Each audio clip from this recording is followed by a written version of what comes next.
it doesn't really matter who wins, Colby or Kamaru. They need to get on that microphone the second that fight is done and call out Chimaev. Make no mistake. And I know when you guys just heard, they go, Chael, what are you talking about? That's a hard fight. Why are you trying to get into Chimaev's wheelhouse?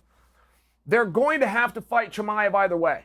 Chimaev is either going to be next for the winner of this fight or he'll be one removed. Chimaev, by May of 2022, will be fighting for the world championship. So why steer into him? And you heard this the other day at the press conference. You heard Colby take a couple of shots at him, but not say he wanted to fight him. And you heard Kamaru Usman actually say very nice things about him, but not say that he wanted to fight him. Now, all I'm sharing for you is that fight is going to happen no matter what, whether you want to fight him or not. You're not going to games your way out of this.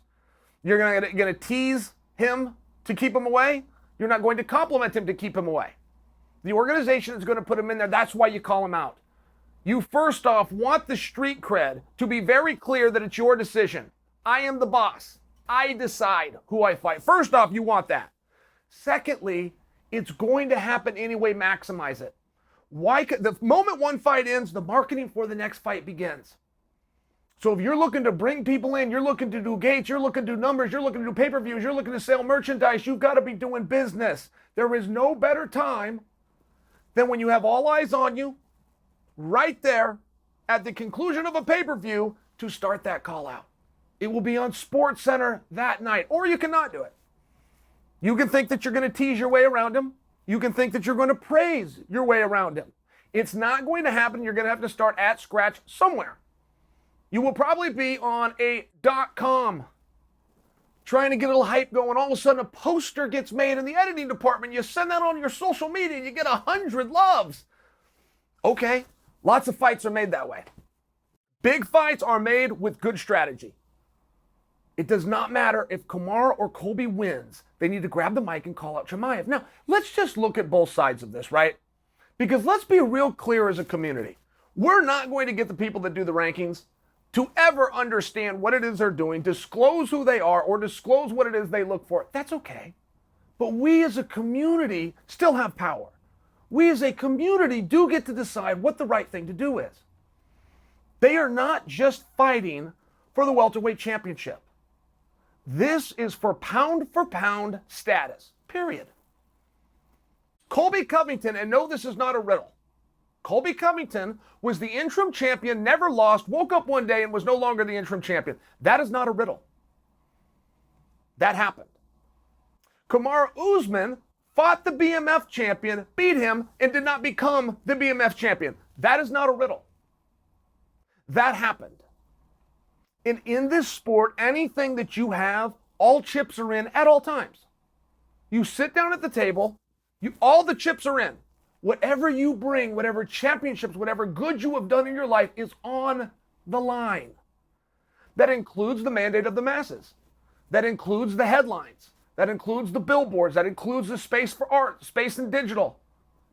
Everything's up for grabs. And that needs to also include the rankings. In all fairness, that really does. And I hate making these pieces, guys, and then I personalize and go, well, here's what happened to me. I don't have a lot of resentments in my career. I really had some good moments that I enjoyed.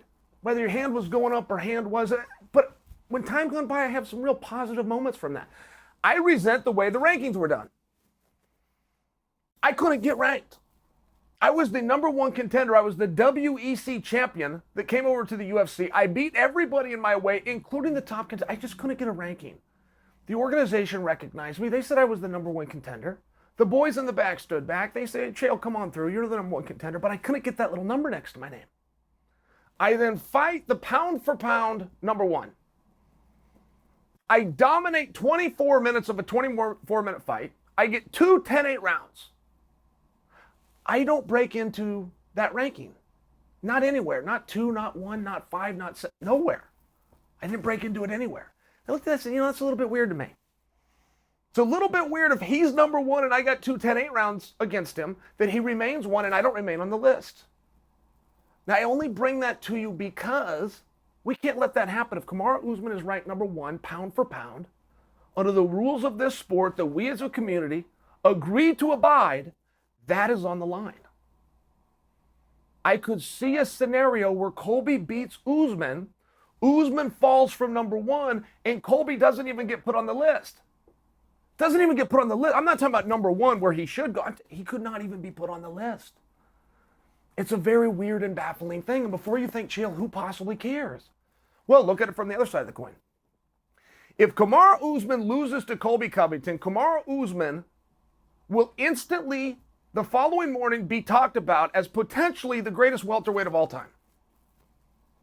If Kamaru beats Colby, that won't happen. He'll be talked about as the pound-for-pound great. He'll be the reigning world champion. If he loses to Colby the next morning, it will be discussed, was he the greatest? And there's a relevance in that because Kamaru Usman is chasing a ghost of Georges St. Pierre.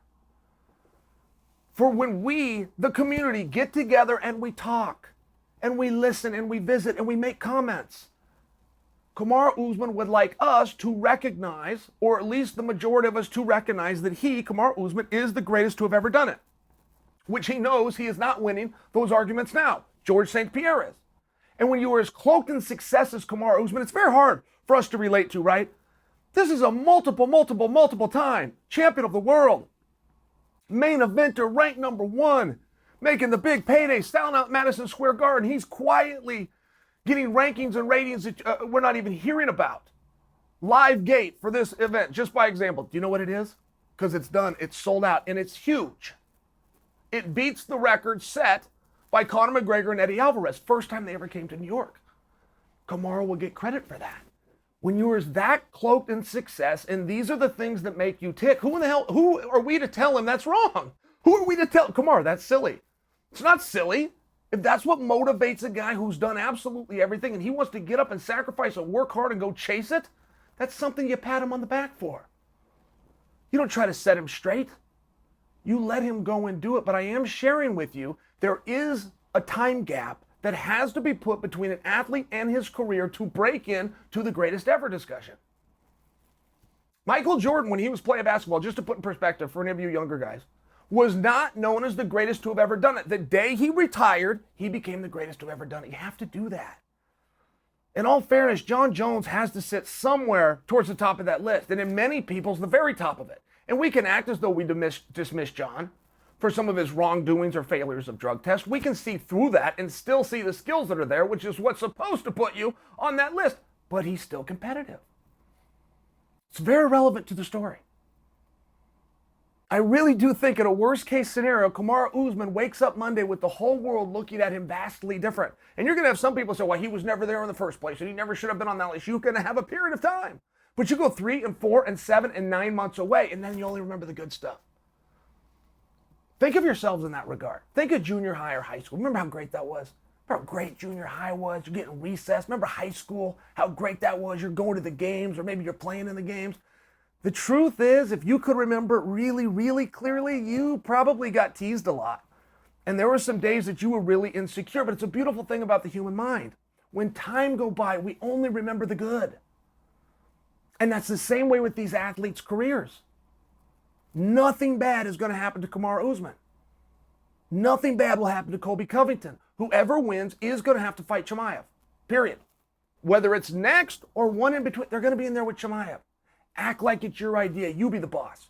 You be the one calling them out. You show the world you're not scared and get the marketing for that fight, which is the biggest welterweight fight you can do. Get it started.